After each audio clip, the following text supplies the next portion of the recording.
What's up, everybody? It's K Malay, Rehab Online Magazine, and I'm inside of Lure, the home of LA's finest own Toxic Day Party. Yeah.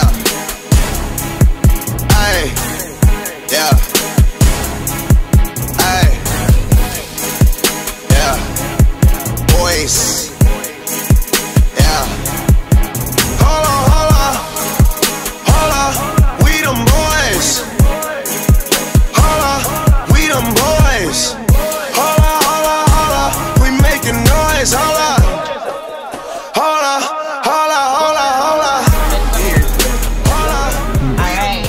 on. Braden, Chuck, Cameron, Memorial Day weekend. How you guys feeling right now? Anxious, excited, man. ready for Toxic. You know what I mean? Yeah, summer's here, man. Who needs Vegas? Who needs Vegas? First off, I have to ask, how did LA's finest come to life? How did you guys link up to create something so genius? I'll let Chuck start with that. We just, we just three guys in LA. We've been popular out here, since like probably middle school, high school.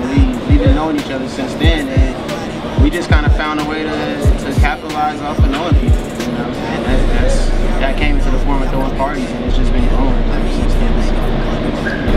We started on bi-weekly, small parties here and there, and then the difference between our company and a lot of other promotional companies, we wanted to learn how to get the contracts to the venue instead of just, being under somebody else. We started getting our contracts, and we put in for a good proposal for Toxic. That's how it started. LA's Finest is a really bold title to take on. What does LA's Finest represent, and how are you guys LA's Finest? I think probably what it started from, and it's grown since then, the different layers of what it means to be LA's Finest. I guess when we was younger, it was three light-skinned guys that was kind of popular. Popular. I'm not light-skinned.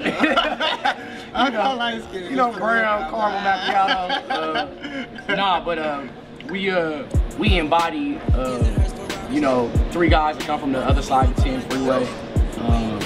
We embody what classy was, for what we knew LA to be. Like, we embody LA. Like, all of our events is directly what the people want. We never force feed people. Even the idea of Toxic, we was talking about this the other day, that Toxic kind of was already here. Like the qualitative reason about it, we just put it in one place. LA's Finest is also, it's a brand that everybody can take part of, it's something for the city, just like Toxic, but the brand, anybody that comes out to this party can feel like they're LA's Finest, and they're here, so, it's multifaceted like that. The brand is kind of like a play in that way. Yeah, we represent the socialites, the entrepreneurs, the tastemakers. We speak for them. We speak for them. We're here at Lure right now. It's another year, and how do you guys feel to just see the progress and the growth of your event and your brand? It's a little surreal. I guess sometimes you sit back and I might get a phone call or two, and somebody saying like, "How's it feel to throw the craziest hip hop day party?" And I don't know. Sometimes we're living in it and we're working 24/7 at it. So we kind of, it's like having like a little brother, right? And you're with him as he grows. But if maybe you didn't see him for a couple of months or for a couple of years, and then you see him, and then you're like, oh, you got so big. You realize the difference. I mean, I kind of like pinch myself. So a lot of times I just call like Braden or Chuck and be like, man, like, God, like, is this really going on? You know what I'm saying? Is this really happening? You know what I'm saying? Because it's like I said before, like, I mean, like, we started, all ages events, you know what I'm saying? And just trying to make a name for ourselves and to see this come. I mean, this is only the beginning, really. It's only the beginning, and it's just like, it's nothing but a blessing. When we started with this idea, we talked about it. Chuck came up with the proposal. We submitted to SBE, who we were working with at the time. They didn't even want to do the party at first. We fought for about a year just to get the party going. They finally gave us like a rinky-dink last-minute venue that they had, but we still slammed it. Ended up moving it to Colony, where we did it at Colony. It progressed until just kind of like a cool spot to do on Saturdays. We've been one of the first promotion groups to even bring drama out here. We grew up listening to drama on the dedication and all the different mixtapes, and we knew he was just like hip hop, you know. And so when we built this party, we couldn't even imagine him being like our resident DJ and him showing love the way he showed love. Yeah, shout out to DJ Drama. Shout out to Drama. Shout out to Miss Diddy. Yeah. Shout out to Rainbow LA, you know what I'm saying? Yeah. Let me make sure I throw that in there because it's very important people the way that they make this happen. And like I said, a lot of obstacles we went through, and a lot of people didn't see the vision. And Miss Diddy and the brand group was one of the first you know, tastemakers that saw the vision and wanted to you know, see where we was going. I didn't really have to put her in the corner and beg her, you know what I mean? She seen exactly what we was doing. We know the same tastemakers growing up out of Los Angeles. So we just built this team of the hottest promoters in LA, and we just bring the craziest party every summer. Toxic is definitely the hottest day party to ever hit California, and as well as being legendary from coast to coast. How do you guys manage to keep that success going?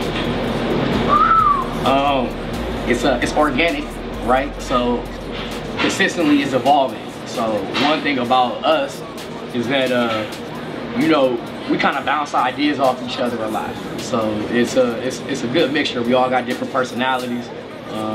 But it helps out with the business aspect of it. We check and cross-check, and the thing about the club, what a lot of people don't know, we see the party, right? But it's a kind of pre-thinking of all the problems and holes that we're going to have for the event. And we just constantly, 24/7, trying to like fill those holes. We share with the community, so we bring other people instead of trying to have it all for our own. We share with people that might be experts in particular positions, and you know, we bring it on. Yeah, I mean, we always try to keep it creative. We try to keep it new, keep it fresh. We always want people to have an experience when they go to Toxic. You know? Right. We want people to feel like, man, like I was at Toxic, you know, because you hear the brand and you see the promo and you hear people talk about it, and like last thing we want is people to come to here and get like let down. So we have, you know, 3 of us together with our experience, you know, that helps a lot, you know, and then just kind of staying consistent and making sure that we're always bringing a solid event to the table and having a team that understands that, you know, we always have to bring that to the table because we have people that come from all over the country, but now, shit, all over the world, you know, to come to this party, and it might be their only time coming to Toxic, and they might go back to a region where ain't nobody been to Toxic, you know what I mean? And you don't want them going back saying, you know, so we just try to make sure that we put our best foot forward every time, you know. So I have to ask you guys, when you first heard the line, you was up in Toxic all summer, what was your initial reaction? Hey, cause I mean, we've been in a couple of other songs before, like Toxic or whatever, but you know, I've always been a huge fan of Fab and the Soul Tape series, so you know, shout out to Fab. Matter of fact, he'll be here May 31st.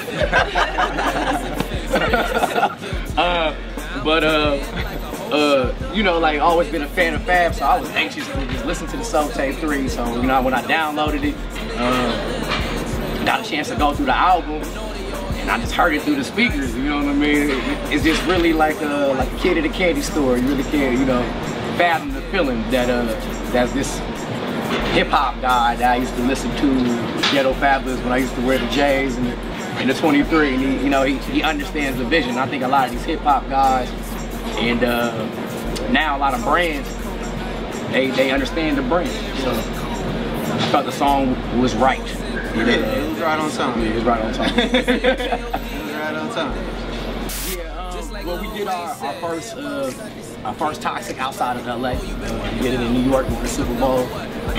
We have a couple of deals that's on the table. We're looking for the right one before we lock anything out. But when it comes to LA summer, man, we have 19 of the most theme-packed, energy-driven events for the people. BET weekend, of course, is one of our biggest weekends. We got a couple of secret deals right now. I don't really want to speak out on the table until it's ready. But we are taking the party scene of Hollywood to the next level. So what you can expect out of Toxic is different. You can't get it nowhere else. No club in LA, no club in New York, Miami, Vegas, definitely one of a kind. Alright, so I want to thank you guys for taking the time to sit down with me and let us know a little bit about you guys. I know we talked about the startup a little bit. So where can everybody keep up with LA's Finest and Toxic Day Party? You can check us out at lasfinestonline.com, toxicdayparty.com. You can also check us out on our Instagram, our LA's Finest Online, or the Toxic Day Party Instagram is Toxic Day Party. Catch us in the city, LA. Hot box in my car now. If you lame, nigga, you ain't making no noise. Get ready to turn up.